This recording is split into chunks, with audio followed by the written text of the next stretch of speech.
আসসালামু আলাইকুম, সবাই কেমন আছেন? আশা করি সবাই ভালোই আছেন। তো আজকে একটা প্রবলেম নিয়ে এই ভিডিওটা বানানো। ইয়ামাহা আরএক্সের স্টার্টিং জনিত প্রবলেমে ভোগেন নাই এমন লোক খুব কম আছেন, যারা দীর্ঘদিন চালাইছেন, কম বেশি আগে পরে নানান কারণে স্টার্টিং জনিত প্রবলেমে ভুগে থাকেন। তো এই স্টার্টিং জনিত প্রবলেমটা মূলত আমাদের স্টার্ট হয় কার্বোরেটর থেকে। তো কার্বোরেটর থেকে এটা স্টার্ট হইলেও আমরা যেহেতু এটা বাইকের একটা ফিজিক্যাল পার্ট, তো আমরা বলি যে কার্বোরেটর থেকে আসলে এটার স্টার্টিং সূত্রপাতটা হয় আসলে। তো আরও গভীরভাবে যদি চিন্তা করেন, এটার সূত্রপাতটা হয় ফুয়েল থেকে।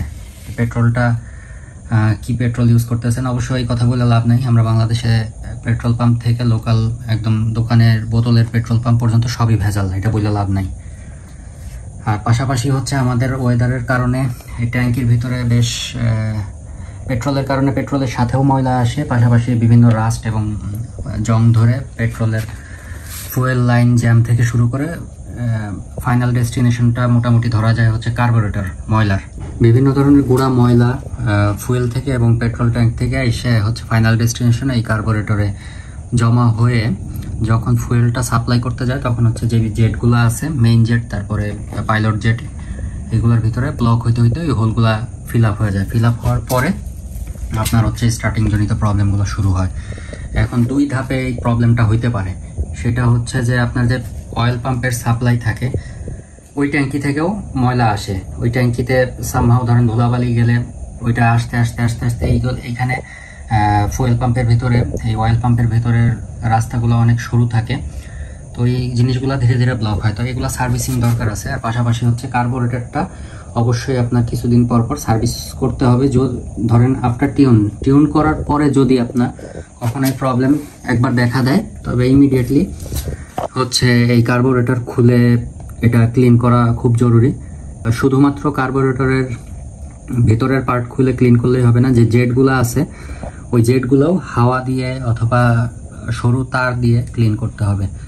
তো আমার যে প্রবলেমটা কিছুদিন ধরে, আপনারা হয়তো এই প্রবলেমের সাথে পরিচিত হইতে পারেন। সেটা ধরেন স্টার্টিং নিতে মাঝে সাঝে কোনো প্রবলেম হচ্ছে না, কিন্তু লং রানে ধরেন 7-8 কিলোমিটার কন্টিনিউ চালানোর পরে হয়তো গাড়িটা কোথাও আপনি পার্ক করলেন, পার্ক করার পরে স্টার্টটা বন্ধ করে ধরেন খুব ইমিডিয়েটলি আধা ঘন্টা বা 10-15 মিনিটের ভিতরেও হইতে পারে, 10-15 মিনিট পরে কিক দেওয়া শুরু করলেন আর স্টার্ট হচ্ছে না মোটরসাইকেল।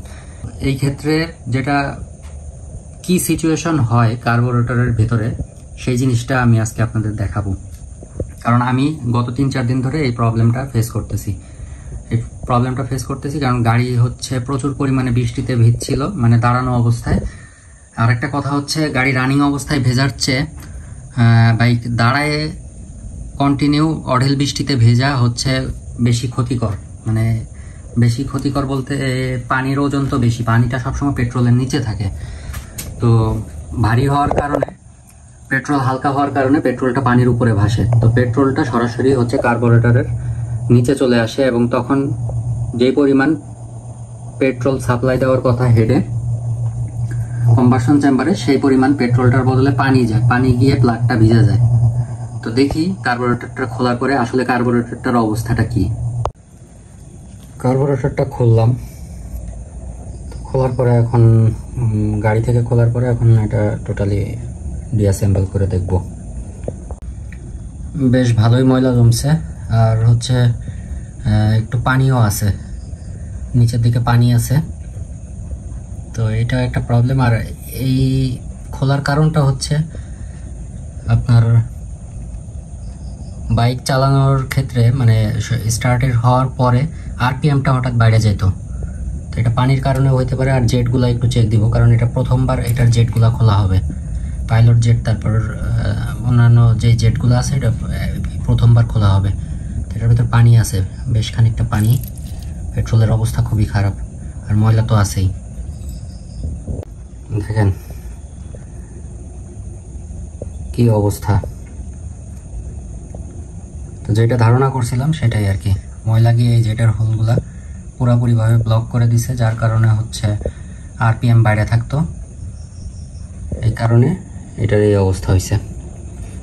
তো আপনারা যখনই ইয়ে করবেন, কার্বোরেটরটা ক্লিন করবেন, এটা নির্দিষ্ট সময় অন্তর অন্তর জেটটা খুলে ক্লিন করা খুব জরুরি। বিশেষ করে বর্ষা বাদলের দিনে এই জিনিসটা বেশি হয়ে থাকে। আর ট্যাঙ্কিটা পরিষ্কার রাখাও খুব জরুরি, কারণ তেলের সাথে তো আমরা ইয়ে করে পারবো না, কিন্তু হচ্ছে নিজেরা একটু সাবধান থেকে ট্যাঙ্কিটা যদি পরিষ্কার রাখা যায় মোটামুটি জংটা একটু কম আসবে। আমাদের ওয়েদারও মোটামুটি এর জন্য বেশ ভালোভাবে দায়ী। তো এটা পুরোপুরি গাছ জমে গেছে, ধুলাবালি ময়লা। আর এই সার্ভিসিংগুলো একবারে করার চেষ্টা করবেন। ধরেন ট্যাঙ্কিটা সাফ করলেন, যখন ট্যাঙ্কিটা সাফ করবেন তখন কার্বোরেটরটাও অবশ্যই ক্লিন করে টিউন করার চেষ্টা করবেন। কারণ এককভাবে যদি করা হয়, ধরেন কার্বোরেটর করলেন কিন্তু ট্যাঙ্কিতে ময়লা আছে, সেই ক্ষেত্রে মোটামুটি ট্যাঙ্কির ময়লা আবার কার্বোরেটরে আসবে। তো ট্যাঙ্কি সাফ করে কার্বোরেটর ক্লিন করে মোটামুটি অয়েল পাম্পটা অ্যাডজাস্ট করলে, একবারে করলে এটা লাভজনক আর কি। সময় বাঁচে, খরচ বাঁচে, পরিশ্রম হয় কম হয় আর কি। আর ধরেন ট্যাঙ্কি সাফ করলেন, ট্যাঙ্কি সাফ করার পরে কিছু ময়লা ইনস্ট্যান্ট নতুন কিছু ময়লা তখন আসা শুরু করে কার্বোরেটরের দিকে। যাই হোক, তো আমরা এখন এটা সাফ করবো। আর এটা ক্লিন করার জন্যে অবশ্যই আপনার ইলেকট্রিক্যাল যে ওয়্যার আছে, ওই ওয়্যারের ভিতর তামার যেই তার থাকে, চিকন চিকন তার, ওইগুলা ইউজ করব। অন্য কোনো শার্প অবজেক্ট ইউজ না করা ভালো, এতে আপনার কার্বোরেটরটা লং টাইম চলবে।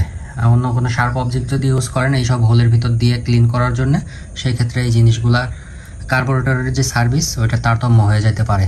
কারণ এই মোটামুটি কার্বোরেটরের, জাপানি কার্বোরেটরের সবচেয়ে বেশি যে জিনিসটা নষ্ট হয় বলতে মানে লং রানে গিয়ে, সেটা হচ্ছে এই পিস্টনটা। বাকি যা কিছু থাকে ভালো জায়গা থেকে যদি সার্ভিসিং করান, কখনো এইসব জিনিসের এইসব হোলগুলাই যে ছোট ছোট ছিদ্র দেখতে পাচ্ছেন তিনটা, এগুলা যদি মানে শার্প অবজেক্ট দিয়ে, মানে ধারালো জিনিস দিয়ে ক্লিন না করা হয়, সবচেয়ে বেটার হয় হচ্ছে হাওয়া দিয়ে ক্লিন করলে।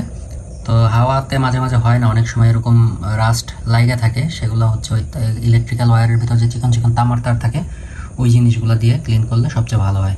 তো ক্লিন করার পরে সেট করে দেখি প্রবলেমটা সলভ হয় কিনা। যে এই ধরনের তারগুলো ইউজ করতে হবে।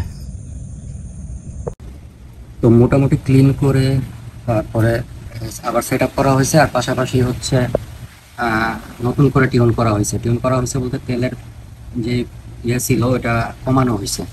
আগে বেশ ভালোই তেল খাচ্ছিল, ওই অবস্থায় রাতে রাইখা দেওয়া হয়েছে টিউন করার পরে 2-1 বার স্টার্ট দিয়ে।